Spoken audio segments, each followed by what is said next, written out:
एक छोटी सी 2 लाइन का खेद आपने प्रकट कर दिया, लेकिन समाचार तो इतना बड़ा था, उसका जो नुकसान होना था समाज में वो नुकसान चला गया। वो खेद कितनों के सामने आएगा, वो समाचार कितनों के सामने आएगा, इसका ध्यान करिए। आप और हम समाचार देते हुए विचार करें। एक गांव के अंदर हवन हो रहा था, सब बढ़िया से हवन कर रहे थे। डूमरखा गांव है जींद में, कई साल पहले की बात है। समाचार छपा, एक दलित को हवन से संत ने उठा दिया, महात्मा ने उठा दिया। जब हमारी टीम उस डूमरखा गांव में पहुंची और पूछा, तो मजेदार बात है, वो दलित समाज का व्यक्ति हवन में भाग ले रहा था। बाबा ने कहा, संत ने कहा, जो मंदिर का पुजारी था, कि बेटा जाके देखिए एक बार भंडारा तैयार हो गया क्या, पूर्णाहुति का टाइम हो रहा है। वो लड़का उठ करके भंडारा देखने चला गया और किसी ने शरारत कर दी, बाबा ने दलित को हवन से उठाया।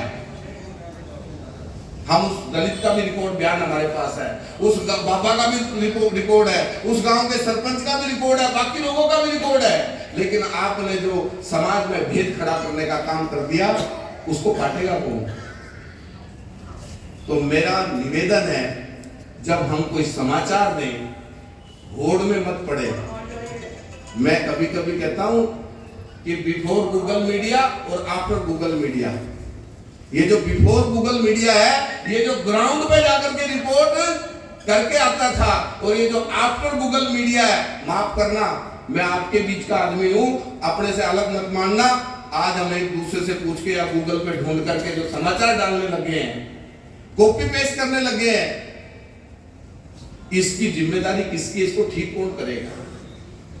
हमें अधिकार है प्रश्न उठाने का, इसलिए हम किसी पे भी प्रश्न उठा देते हैं, लेकिन ढूंढना तो हमको अपने अंदर भी पड़ेगा, अपने अंदर भी झांकना पड़ेगा। मेरे समाचार की रिपोर्ट, मैंने जो लिखा है उसके पीछे का मेरा अध्ययन कितना है, मैंने उस तथ्य को कितना जान लिया, मैंने ग्राउंड पर जाकर के रिपोर्ट कितनी तैयार की है। मैं आपको 100% कह रहा हूं, जिस दिन आपने ये करना शुरू कर दिया, उस दिन हरियाणा में आपका भी नाम उसी तरह से चमकेगा जिस प्रकार से सुधीर चौधरी और रोहित सरदाना का चमका है।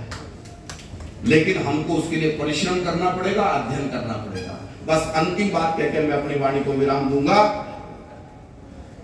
बहनों और भाइयों, कोई एक टॉपिक चुनो अपने लिए,